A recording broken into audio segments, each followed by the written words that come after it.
It was supposed to be a celebration. My girlfriend, Vanessa, was turning 30, and I'd helped plan every detail of her birthday party. The venue, the food, the music. 50 of her friends and colleagues filled the room, raising their glasses in her honor. Then she grabbed the microphone, smiled, and delivered the toast that changed everything. She thanked her ex, Adrian, for setting the standard for what a real partner should be. The crowd laughed awkwardly. Then she glanced at me and added, almost as an afterthought, "And thanks to Marcus too, I guess." My blood boiled. But I didn't lash out.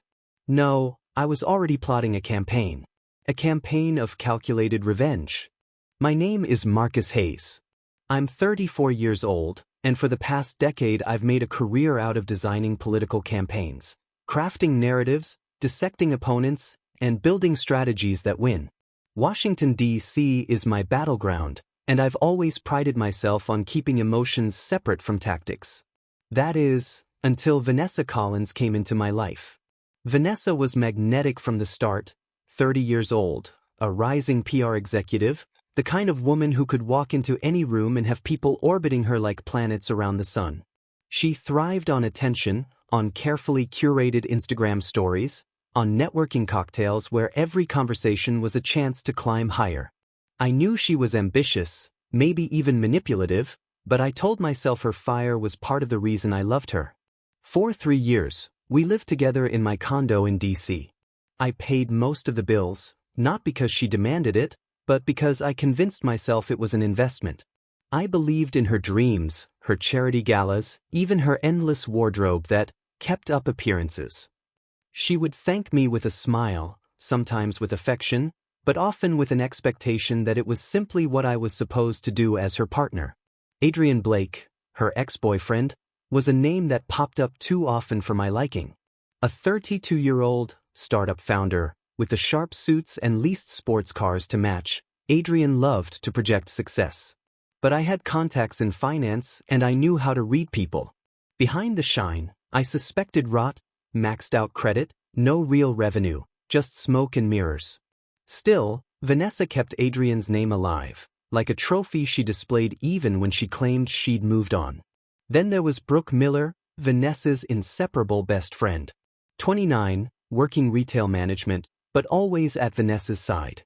Brooke wasn't just a confidant, she was a beneficiary.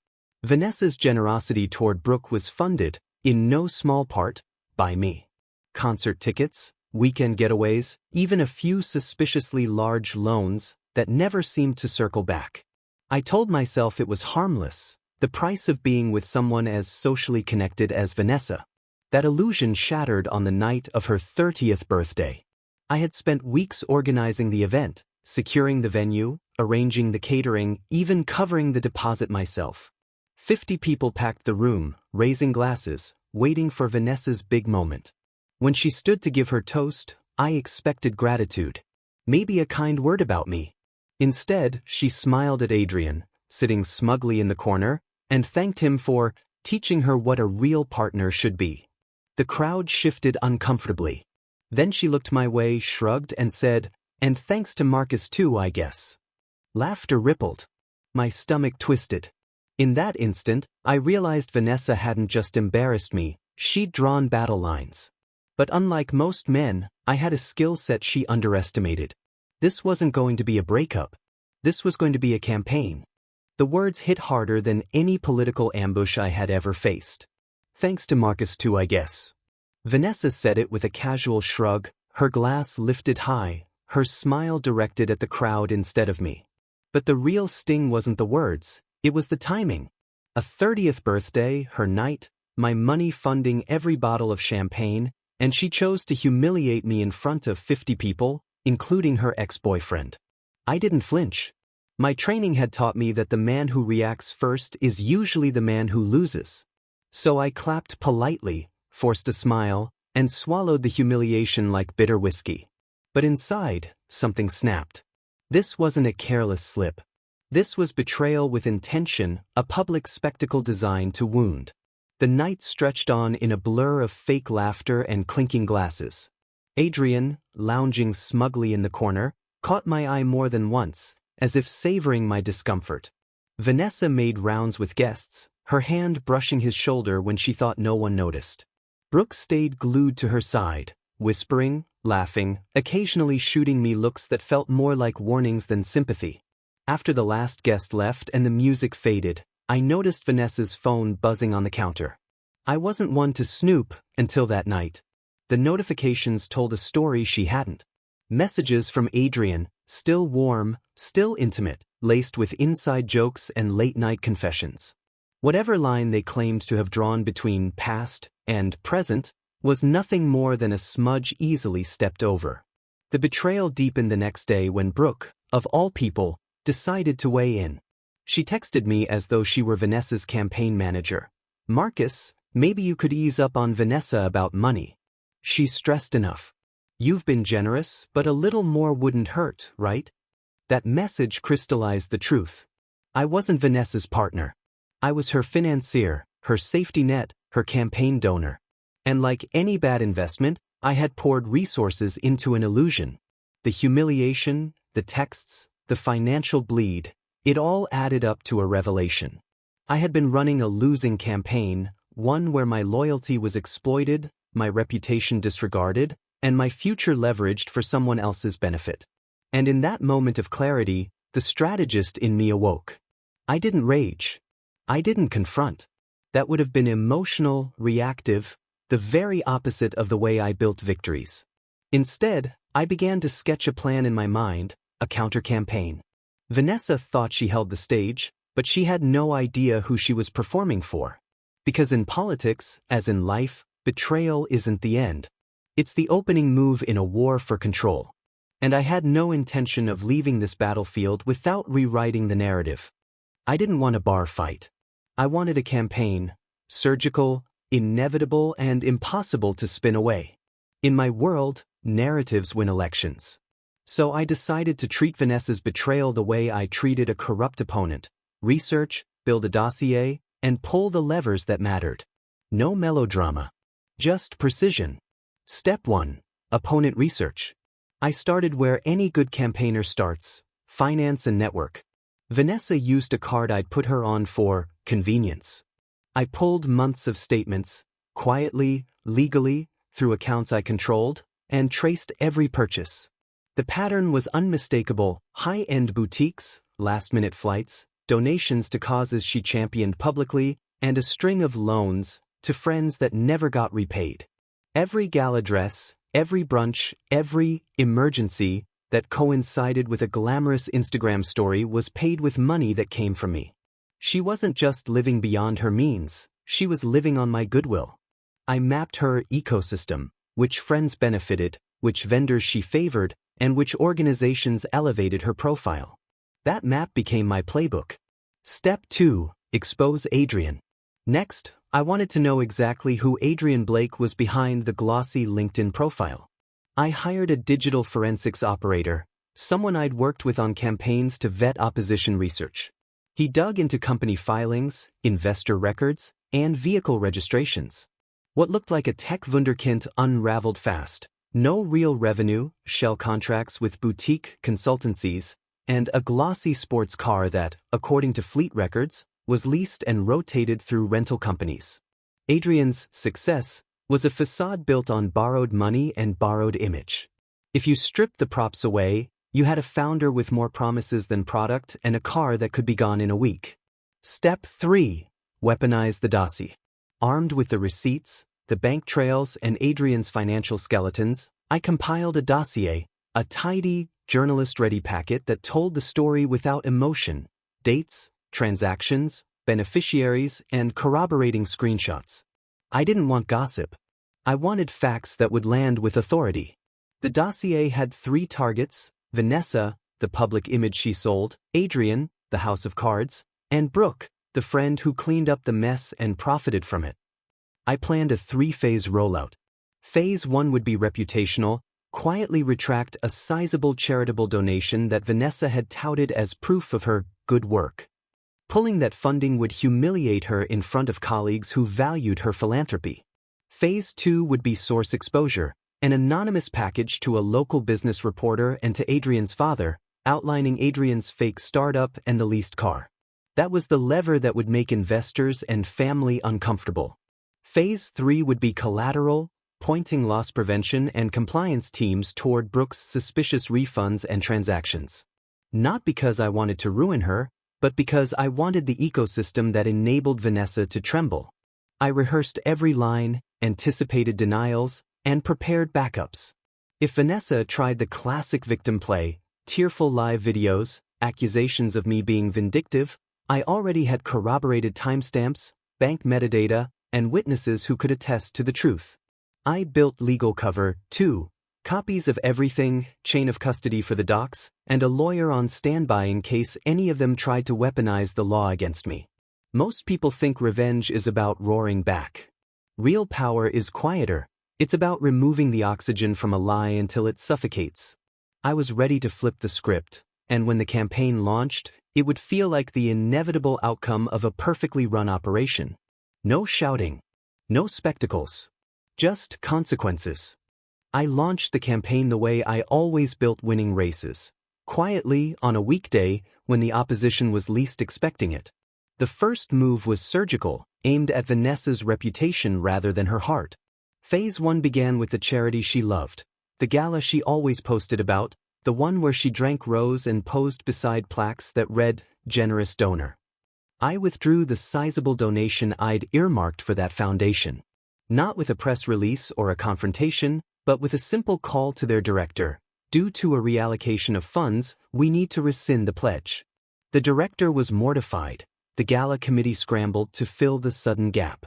The invitations had already been printed. Sponsors whispered. Vanessa, who'd been bragging about the amount for weeks, suddenly had a glaring empty line on the donor board where her name had been expected to sit in gold.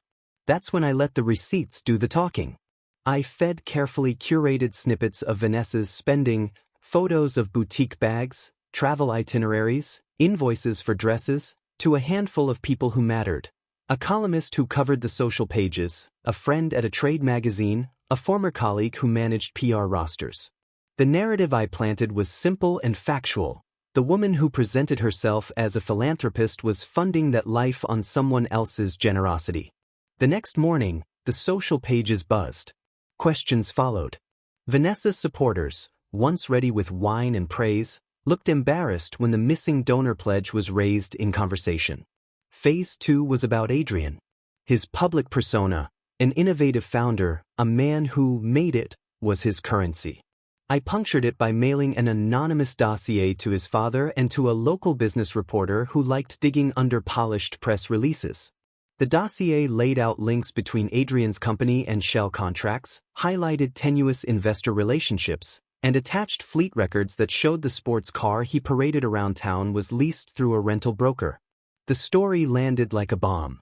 Within 48 hours, the reporter's piece ran, "Tech founder's shiny facade, what investors didn't see." Investors called their brokers. Term sheets vanished.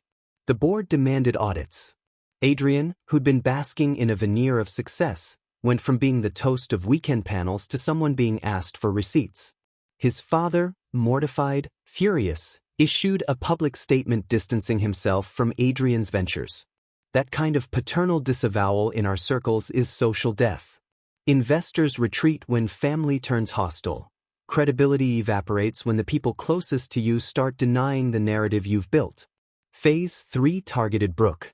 I called the loss prevention hotline at her employer and walked them through a pattern I discovered: returns processed outside policy, suspicious refund codes tied to Vanessa's account, and a paper trail of items that didn't match inventory logs.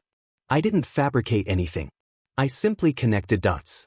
The store's corporate compliance team opened an investigation. Within days, Brooke was suspended. Her employer moved quickly. Public trust matters more than friendships. When the audit found irregularities, they let her go and filed a report that resulted in a misdemeanor charge for fraud. Those moves triggered a domino effect.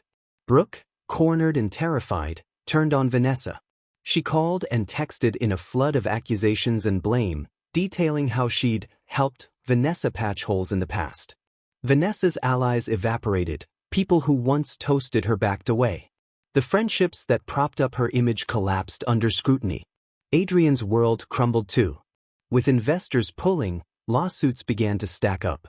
The glamorous car, once the symbol of his success, was repossessed under a cold, fluorescent morning light.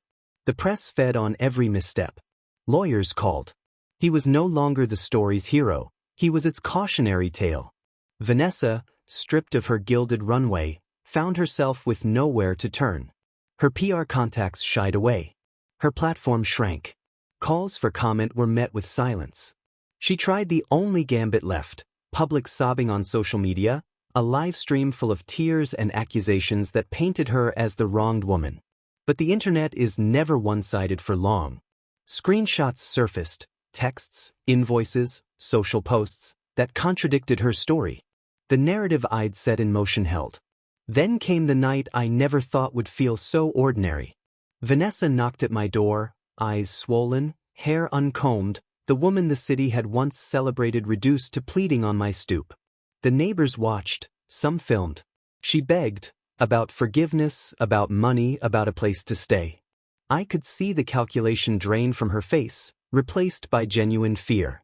I stepped out, closed the door gently behind me, and handed her a single sentence I'd rehearsed not for theatrics but because it was true. Our contract expired the night you humiliated me.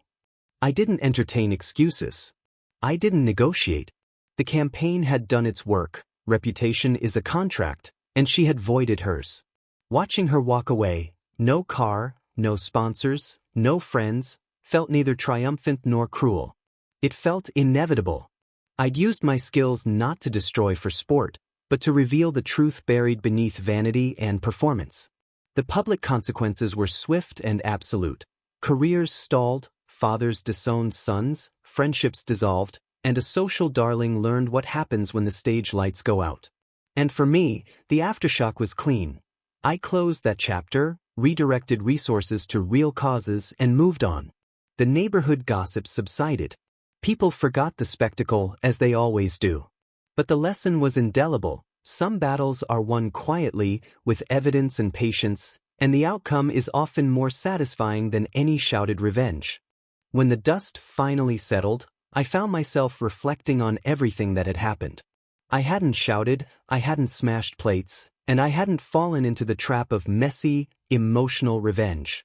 Instead, I had done what I was trained to do, run a campaign. With strategy, information, and patience, I dismantled the illusion that Vanessa, Adrian, and Brooke had so carefully built around themselves. The irony wasn't lost on me. They had mocked me for being the quiet one, the man behind the curtain who never demanded the spotlight.